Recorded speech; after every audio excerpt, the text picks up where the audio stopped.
नमस्ते सरस्वती देवे गौरवाणी प्रचारिणे निर्विशेष शून्यवादी कल्पतरुभ्यश्च कृपासिन्धुभ्येव च पवनेभ्यो वैष्णवेभ्यो हे कृष्णा करुणा सिन्धु दीनबन्धु जगत्पते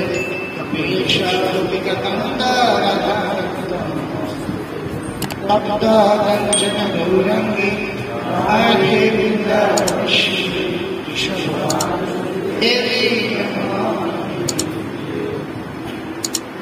चलनिवासाया नित्याय परमात्मने बलभद्र सुभद्रामणि जगन्नाथ इंदाय तुलसीजद्वै व्याय कृष्णभक्त देवी शब्दे श्री कृष्ण चैतन्य प्रभु नित्यानंद श्री गदाधर श्रीवासदि हे कृष्ण कृष्ण कृष्ण हरे हरे राम हरे राम राम राम हरे कृष्ण अनंत कोटि प्रणाम।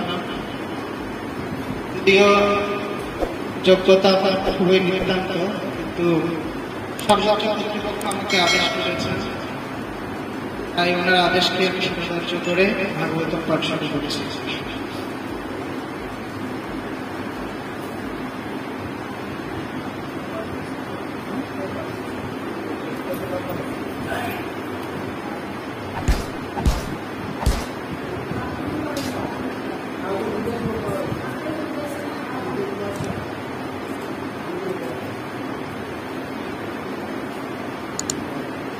ओम नमः भगवते वासुदेवाय।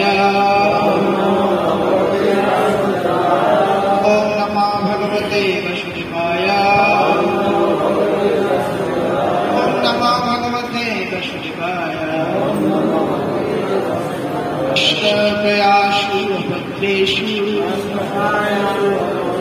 नित्यं भगवत सेवया भगवते तं श्लोके भक्तिर्भवति निष्ठिति नारायणं नमस्कृत्वा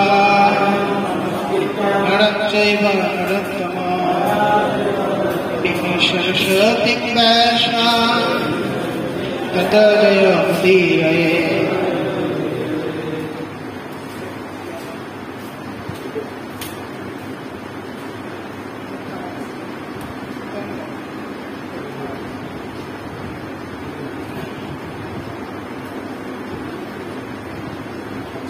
तृतीय स्कंध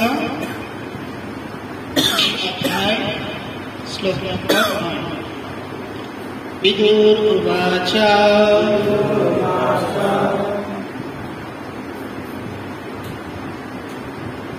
प्रजापति पति स्रष्टा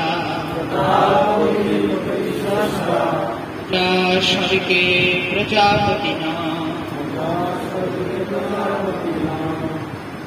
किम अरभत मे ब्रह्मा अब्रूहि अव्यक्त मार्गवीत् प्रजापति पुति स्रष्टा अज सर्गे प्रजापति किम अरभत मे ब्रह्मा प्रहोबि अव्यक्त मार्गवीत्। অনুবাদ। বিদুর বললেন, হে পবিত্র ঋষি, যেহেতু আপনি আমাদের অচিন্ত বিষয় সম্পর্কে অবগত আছেন, তাই দয়া করে আমাকে বলুন, জীবেদের আদি জনক প্রজাপতিকে উৎপত্তি করার পর জীব সৃষ্টির জন্য ব্রহ্মা আর কি করেছিলেন? তাৎপর্য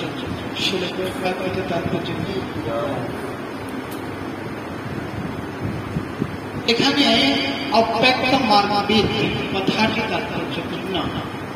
এই কথাটির অর্থ হচ্ছে আমাদের অনুভূতির অতীত বিষয় সম্পর্কে যিনি অবগত। ইন্দ্রিয়ের অতীত বিষয় সম্পর্কে জানতে হয় গুরু পরম্পরা ধারায় মহাজনদের কাছ থেকে।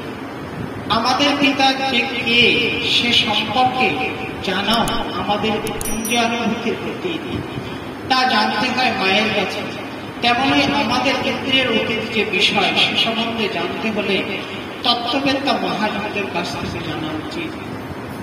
প্রথম অব্যক্ত মার্গবিদ বা মহাজন হচ্ছেন ব্রহ্মা, এবং সেই পরম্পরায় পরবর্তী মহাজন হচ্ছেন নারদ। মৈত্র ঋষি সেই পরম্পরা ধারার অন্তর্গত, তাই তিনি অব্যক্ত মার্গবিদ।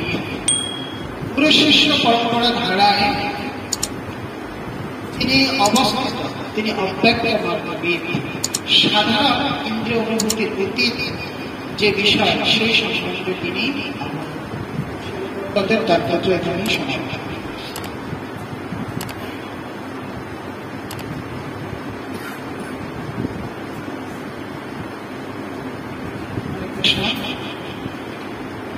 আমরা ভাগবতের তৃতীয় স্কন্ধ করছি, মৈত্র বিদুর সংবাদ যোগ। এই অধ্যায়ে আমরা দেখতে পাই যে মহাভারতের যুদ্ধের সময় বিদুর হস্তিনাপুরে ছিলেন। তার আরেকটি পরিচয় আছে, তিনি স্বয়ং ধর্মরাজ এবং এক ঋষির দ্বারা তিনি অভিশপ্ত হয়ে বিদুর জন্মগ্রহণ করেছিলেন। এবং সে ঋষির অভিশাপ ছিল সত্য মিথ্যা, মিথ্যা সত্য, এই বিচার করতে করতে তুমি একসময় ক্লান্ত হয়ে যাবে। ক্লান্ত হওয়ার পরে তুমি যখন কোন ঋষির সান্নিধ্যে আসবে নির্মৎসর, তখন তোমার হৃদয়ে এইখানে মহাভারতের সত্য মিথ্যা, মিথ্যা সত্যের বিচার করতে করতে বিদুর ক্লান্ত হয়ে গিয়েছে। শেষ পর্যন্ত তিনি যুদ্ধকে আর ঠেকাতে পারেন। তাই তিনি কি করলেন, ক্লান্ত হয়ে তিনি তীর্থভ্রমণে বের হলেন। তীর্থভ্রমণ করতে করতে একসঙ্গে তিনি মৈত্র ঋষির সাথে, এবং মৈত্র ঋষির সাথে তার বিশদ আলোচনা হয়েছে। মৈত্র ঋষির সান্নিধ্যে এসে তিনি তার তপ্ত হৃদয়কে তিনি ঘোরাতে করেছেন,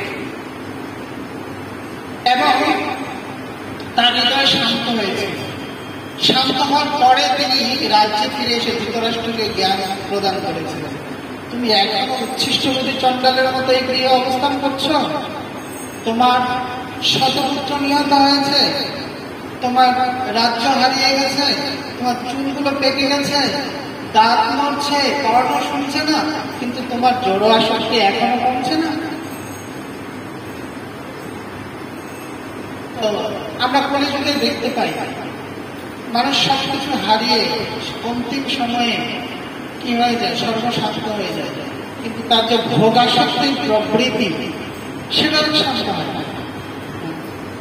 বাবা ঠাকুরের তাৎপর্য লিখছেন যে সে সময় একজন ধৃতরাষ্ট্র ছিল, আর এখন ঘরে ঘরে ধৃতরাষ্ট্র। ঠিক কিনা?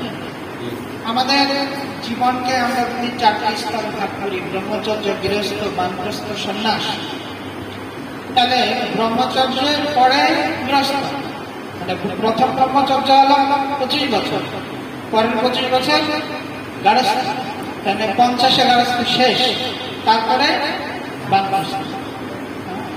মানুষের সাথে কিন্তু পার হয়ে যায়, মানুষ কি দেহের প্রতি আসক্তি ছাড়ে?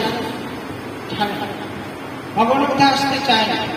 আমাদের দেখুন মানে অনেক লোক বৃদ্ধ মানুষ আছে, আপনি যদি বলেন যে আপনি দয়া করে মন্দিরে আসুন, এই দায়িত্বটা গ্রহণ করুন, তারা ম্যাক্সিমাম না আসবে, দেহের প্রতি আসে। পুত্র লাথি মারবে, বৌমা লাথি মারবে, পুত্র সন্তানকে খেতে দিবে না, তাও সন্তান থাকবে।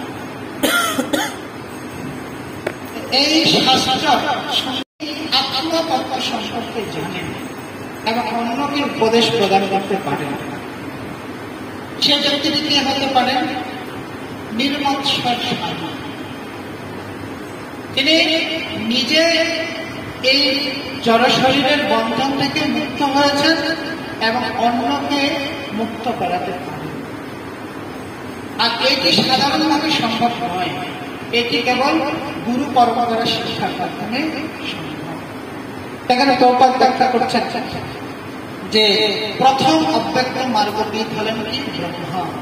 যেহেতু ব্রহ্মা ভগবান শ্রীকৃষ্ণের কাছ থেকে এই বৈদিক জ্ঞান গ্রহণ করেছেন, এবং দ্বিতীয় অব্যক্ত মার্গবিদ হলেন কে?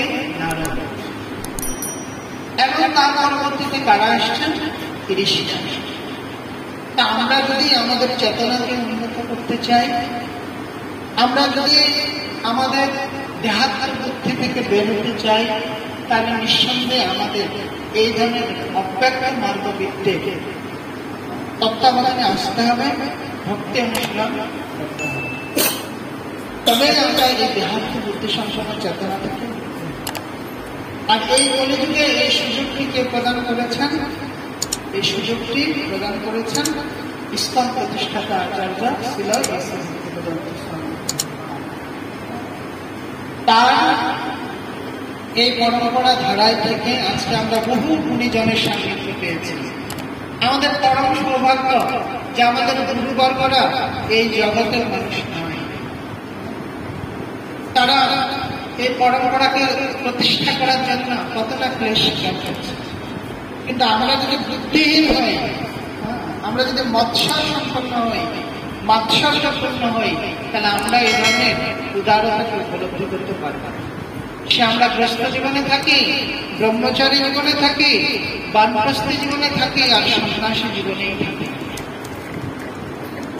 আমরা হয়তো বাহ্যিকতা পোষণ করতে পারি, কিন্তু আমাদের অন্তর কখনো নির্মৎসর। আর এই কারণে এই জগতে তথাকথিত দ্বন্দ্বের উদ্ভব, এবং এই দ্বন্দ্ব কখনো নিরসন হয় না। দ্বন্দ্ব থেকে মুক্তির একমাত্র উপায় হল শাস্ত্রকে হৃদয়ে ধারণ করা এবং সেই অনুযায়ী পালন। হরে কৃষ্ণ। আমি তো অনেক বড় বড় কথা বলে ফেললাম, যদিও আমার নিজেদের মধ্যে এত গুণ নেই, তবু আমি ক্ষমা করবেন।